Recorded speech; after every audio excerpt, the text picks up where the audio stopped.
Salam bahagia, kita berjumpa lagi dalam pelajaran bahasa Inggris. Kali ini kita akan belajar recontext. Apa itu recontext? Simak baik-baik ulasan berikut ini. Pengertian recontext. Recontext merupakan salah satu jenis teks dalam simbol tautan belajar bahasa Inggris yang memiliki fungsi untuk menceritakan kembali kejadian atau pengalaman yang terjadi di masa lalu. Teks ini bertujuan untuk memberikan informasi dan/atau menghibur pembaca. Menguraikan pengalaman, peristiwa, kejadian untuk melaporkan, meneladani, membanggakan, berbagi pengalaman, dan lain sebagainya. Macam-macam recontext.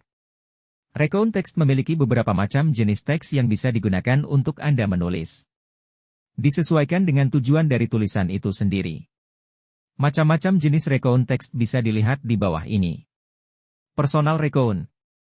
Personal recount adalah recontext yang berfungsi menceritakan tentang pengalaman pribadi penulis. Factual recount. Factual recount adalah recontext yang berfungsi untuk menyajikan laporan peristiwa yang benar-benar terjadi, seperti laporan percobaan ilmu pengetahuan ataupun laporan kepolisian. Imaginative. Imaginative adalah jenis recontext yang berfungsi menyajikan sebuah cerita imaginatif, lalu menuliskan peristiwa atau kejadian yang telah terjadi. Struktur recontext. Dalam membuat recontext, ada struktur yang harus diikuti saat menulis jenis teks ini. Struktur recontext terbagi menjadi 3 bagian. 1. Orientation. Dalam tahap yang pertama ini, penulis diminta untuk memberikan sebuah pengenalan berupa informasi mengenai siapa, di mana, kapan peristiwa atau kejadian itu terjadi di masa lalu. Di dalam bagian ini, penulis diharapkan untuk memberikan pembaca informasi yang diperlukan untuk memahami keseluruhan dari teks. Contoh. Yesterday I stayed the night at my friend's house, Delia, with my other 3 friends, Amanda, Tiara and Clarice.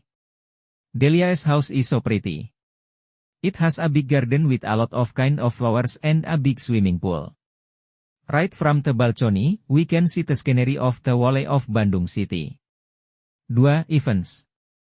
Di tahap kedua ini, kita dapat menyampaikan atau mengisahkan kejadian atau peristiwa yang terjadi. Kalian diminta untuk menulis cerita dalam urutan kronologis.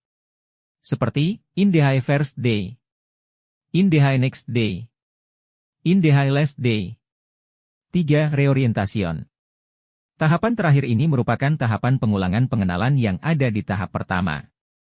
Pengulangan yang ada merangkum semua peristiwa atau kejadian yang diceritakan.